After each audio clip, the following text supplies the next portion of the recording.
واعتصموا بحبل الله جميعا ولا تفرقوا. وقال النبي صادق المصدوق صلى الله عليه وسلم: المسلم أخو المسلم كرجل واحد كجسد واحد، أو كما قال النبي صلى الله عليه وسلم. صدق الله مولانا العظيم وصدق رسوله النبي الكريم ونحن على ذلك من الشاهدين والشاكرين والحمد لله رب العالمين.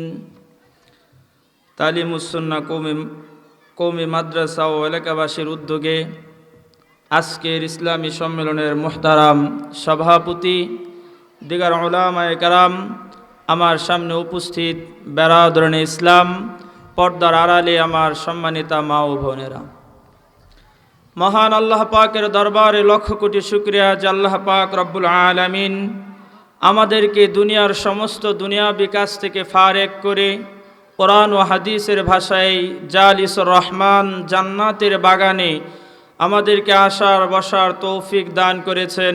এজন্য আমরা সকলেই শুকরিয়া আদায় করি আলহামদুলিল্লাহ। খুতবা দুরূদ শরীফের পর সূরা আল ইমরানের 103 নম্বর আয়াতে কারিমের অংশবিশেষ এবং বুখারী মুসলিমের লম্বা হাদিসের অংশবিশেষ আপনাদের সামনে তেলাওয়াত করেছি। এই তেলাওয়াতকৃত আয়াত এবং হাদিসকে সামনে রেখে অল্প সময় স্বল্প অভিজ্ঞতায় মুখতাসার আলোচনা করার চেষ্টা করব। আমা তৌফিক ইল্লা বিল্লাহ। মুহতারাম হাজিরিন, আজকে পৃথিবীর যেখানে মুসলমান রয়েছে সেখানেই মুসলমানদের ইতিহাস মার খাওয়ার ইতিহাস। আজকে পৃথিবীর যেখানে আপনি তাকাবেন শুধু মুসলমানদের উপর জুলুম হচ্ছে, মুসলমানদের উপর অত্যাচার হচ্ছে, মুসলমানদের রক্তে কাফের মুশরিকদের হাত রঞ্জিত হচ্ছে। আপনি আফগানিস্তানের দিকে তাকাবেন, মুসলমানের রক্তে কাফেরদের হাত রঞ্জিত হচ্ছে। ফিলিস্তিনে তাকাবেন, একই অবস্থা। আপনি মায়ানমারের দিকে তাকাবেন, একই অবস্থা। ভারতের দিকে তাকাবেন, একই অবস্থা। চীনের দিকে তাকাবেন, একই অবস্থা। সারা পৃথিবীর যেখানেই মুসলমান রয়েছে সেখানেই মুসলমানের উপর নির্যাতনের স্টিম রোলার চালানো হচ্ছে। এর কারণ কি? মুসলমানরা কেন মার খাচ্ছে? মুহতারাম হাজিরিন, আমি ছোট মানুষ, আমি আপনাদেরকে মুহাম্মদুর রাসূলুল্লাহ সাল্লাল্লাহু আলাইহি সাল্লামের একটি হাদিস শোনাতে চাই। বুখারী শরীফের 5777 নম্বর হাদিস। খাইবারের যুদ্ধ চলছে, মুসলমানদের মধ্যেও বিজয় হচ্ছে না, ইহুদিদের মধ্যেও বিজয় হচ্ছে না। এমন সময় ইহুদিদের মধ্যে এক ষড়যন্ত্রকারিণী নারী ছিল যার নাম ছিল যায়নাব বিনতে হারিস। এই ষড়যন্ত্রকারিণী নারী সবসময় ষড়যন্ত্র করতেন কিভাবে মুসলমানদের নবী মুহাম্মদুর রাসূলুল্লাহ সাল্লাল্লাহু আলাইহি সাল্লামকে হত্যা করা যায়। সে একদিন সমস্ত ইহুদিদেরকে ডেকে একত্রিত করলো আর বলল, শোনো, মুসলমানের নবী মুহাম্মদ সে হাদিয়া গ্রহণ করে, অতএব তোমরা এক কাজ করো, তোমরা একটা বকরি জবে করো আর বকরির গোশতটাকে তোমরা ভুনা করো, আর ওই ভুনা গোশতের মধ্যে বিষ মিশিয়ে মুসলমানদের নবী মুহাম্মদুর রাসূলুল্লাহ সাল্লাল্লাহু আলাইহি সাল্লামের কাছে হাদিয়া পাঠাও। ইহুদিরা তাই করলো। একটা বকরি জবে করে বকরির গোশতটাকে তারা ভুনা করলো। আর ইহুদিরা সাহাবায়ে কেরামের মাধ্যমে জানতে পারলো নবীজি বকরির বাহুর গোশত বেশি পছন্দ করেন। ওই জায়গায় ওরা বেশি করে বিষ মিশালো। এরপর মুহাম্মদুর রাসূলুল্লাহ সাল্লাল্লাহু আলাইহি সাল্লামের কাছে ওরা হাদিয়া পাঠালো। নবীজি হাদিয়া গ্রহণ করলেন। ওই ইহুদিদের হাদিয়া থেকে, ওই ভুনা গোশত থেকে এক টুকরা গোশত নবীজি ভক্ষণ করলেন, নবীজি খেলেন। সাথে সাথে সমস্ত সাহাবায়ে কেরামকে ডেকে বললেন, শোনো, তোমরা কেউ এখান থেকে গোশত খাবা না, তোমরা কেউ ভক্ষণ করবা না। আর সমস্ত ইহুদিদেরকে ডেকে একত্রিত করো, ওদের সাথে আমার কথা আছে। সমস্ত ইহুদিদেরকে ডেকে একত্রিত করা হলো। আর নবীজি বললেন, আচ্ছা, ইহুদিদেরকে নবীজি বললেন, আচ্ছা, আমি যদি তোমাদেরকে কয়েকটা প্রশ্ন করি, তোমরা কি সঠিক জবাব দেবা? ইহুদিরা বলল, নাম, হ্যাঁ মুহাম্মদ, আমরা সঠিক জবাব দেব। নবীজি বললেন, তাহলে আমার 1 নাম্বার প্রশ্ন, আচ্ছা বলো তো দেখি তোমাদের পূর্বপুরুষের নাম কি? ইহুদিরা বলল, মুহাম্মদ, আমাদের পূর্বপুরুষের নাম অমুক। নবীজি বললেন, তোমরা মিথ্যা বলেছ, বরং তোমাদের পূর্বপুরুষের নাম আমি বলে দিচ্ছি, আমারটা সত্য, তোমাদেরটা মিথ্যা। এরপর নবীজি বললেন, আমি তোমাদেরকে দ্বিতীয় আরেকটা প্রশ্ন করি, আচ্ছা বলো তো দেখি তোমরা ইহুদিরা চিরস্থায়ী জান্নাতি, না আমরা তাওহীদে বিশ্বাসী মুমিনরা চিরস্থায়ী জান্নাতি? ইহুদিরা বলল, মুহাম্মদ, আমরা ইহুদিরা চিরস্থায়ী জান্নাতি, আর তোমরা মুমিনরা তাওহীদে বিশ্বাসী মুমিনরা হবা চিরস্থায়ী জাহান্নামী। আর এটা হবে এভাবে, প্রথমে আল্লাহ আমাদেরকে ইহুদিদেরকে আল্লাহ তাআলা জাহান্নামে দিবেন, আমাদেরকে পাপের শাস্তি ভোগ করার পর চিরস্থায়ী জান্নাতে দিয়া দেবেন। আর জাহান্নামে আমাদের স্থলাভিষিক্ত হিসাবে চিরস্থায়ী জাহান্নামী হিসাবে তোমাদেরকে জাহান্নাম দেওয়া হবে। নবীজি বললেন, এ কথা মিথ্যা বলেছ, বরং তাওহীদে বিশ্বাসী মুমিনরা হবে চিরস্থায়ী জান্নাতি, আর তোমরা মুশরিকরা ইহুদিরা তোমরা হবা চিরস্থায়ী জাহান্নামী।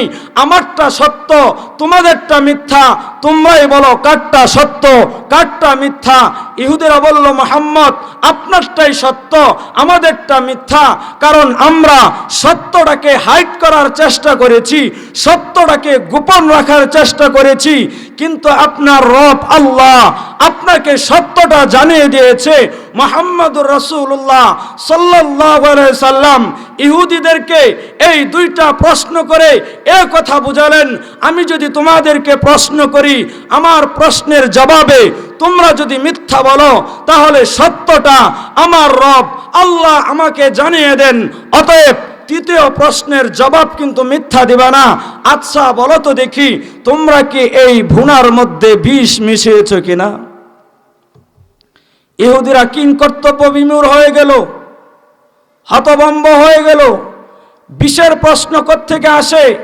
মুহাম্মদ সাল্লাল্লাহু আলাইহি ওয়াসাল্লাম সে জানলই বা কিভাবে? ইহুদিরা বলল, মুহাম্মদ, নাম, হ্যাঁ আমরা বিষ মিশিয়েছি। নবীজি বললেন, তোমরা এমনটা কেন করতে গেলা? ইহুদিরা সেদিন জবাব দিয়েছিল, মুহাম্মদ, আমরা বিষ এজন্য মিশিয়েছি, তুমি যদি সত্য নবী হও বিষ তোমার ক্ষতি করতে পারবে না, আর যদি তুমি মিথ্যা নবী হও বিষ তোমাকে হত্যা করে ফেলবে। তোমার কাছ থেকে আমরা মুক্তি পেয়ে যাব, তোমার কাছ থেকে আমরা পরিত্রাণ পেয়ে যাব। মুহতারাম হাজিরিন, নিজের বাপ দাদার রচিত কোনো গল্প কাহিনী বলছি না, বুখারী শরীফের 5777 নম্বর হাদিস বলছি। এই হাদিসকে সামনে রেখে আল্লাহর নামে শপথ করে বলতে পারি, ওয়াল্লাহি বিল্লাহি তাল্লাহি, একবার দুইবার তিনবার রব্বে কাবার কসম, মুসলমানের নবী মুহাম্মদুর রাসূলুল্লাহ সাল্লাল্লাহু আলাইহি সাল্লামের বিরুদ্ধে ষড়যন্ত্রকারীরা ষড়যন্ত্র করেছে, হত্যাকারীরা হত্যা করার চেষ্টা করেছে, হত্যা করতে পারে নাই। ওই নবীর উম্মত আজকে গোটা পৃথিবীর যেখানেই মুসলমান আছে সেখানেই মুসলমান মার খাচ্ছে। এর একমাত্র কারণ মুহাম্মদুর রাসূলুল্লাহ সাল্লাল্লাহু আলাইহি সাল্লাম এই উম্মতকে যে প্রেসক্রিপশন দিয়ে গিয়েছিলেন, তারাকতু ফীকুম আমরাইন লান তাযিল্লু মা তামাসসাকতুম বিহিমা কিতাবাল্লাহ ওয়া সুন্নাত রাসূলি, আমি তোমাদের মধ্যে 2টা জিনিস রেখে গেলাম, আল্লাহর কোরআন রেখে গেলাম, আমার সুন্নাত রেখে গেলাম। যতদিন তোমরা কোরআন এবং সুন্নাহকে মজবুত করে ধরে রাখবা, গোটা পৃথিবীর সমস্ত শক্তি আমেরিকা, ব্রিটেন, ফ্রান্স, জাপান, চীন তোমাদের বিরুদ্ধে যাবে, কিন্তু তোমাদের কোনো ক্ষতি করতে পারবে না। আজকে আমরা মুহাম্মদুর রাসূলুল্লাহ সাল্লাল্লাহু আলাইহি সাল্লামের আদর্শকে ভুলতে বসেছি। মুহাম্মদ রাসূলুল্লাহ সাল্লাল্লাহু আলাইহি সাল্লাম আমাদেরকে যেভাবে চলতে বলেছেন সেভাবে আমরা চলতে পারি না। এজন্যই তো মুসলমানদের প্রথম কিবলা মসজিদুল আকসা, যেই মসজিদুল আকসার দিকে আল্লাহর হাবিব 2.5 লক্ষ সাহাবায়ে কেরামকে নিয়ে 17 মাস নামাজ আদায় করেছিলেন। সুবহানাল্লাযী আসরা বিআবদিহি লাইলাম মিনাল মসজিদিল হারাম ইলাল মসজিদিল আকসা। পুত পবিত্রতা বর্ণনা করছি ওই সত্তার যিনি রাতের সামান্য অংশে তার বান্দা মুহাম্মদুর রাসূলুল্লাহ সাল্লাল্লাহু আলাইহি সাল্লামকে মসজিদে হারাম থেকে মসজিদে আকসায় নিয়েছিলেন, সমস্ত নবীর ইমামতি করিয়েছিলেন। ওই দিন থেকে আমার আপনার নবী ইমামুল আম্বিয়া হয়েছেন। আর মসজিদুল আকসার চতুর্পাশকে আল্লাহ তাআলা বরকতপূর্ণ করে দিয়েছেন। আজকে ওই মসজিদুল আকসা আমাদের কাছ থেকে ওরা কেন ছিনিয়ে নেই? মুহতারাম হাজিরিন, একজন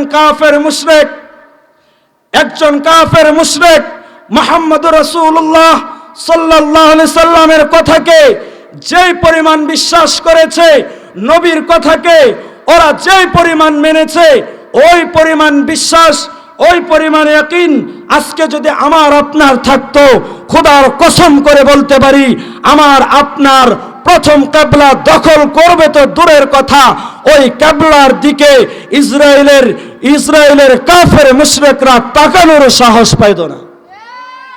মুহতারাম হাজিরিন, বুখারী শরীফ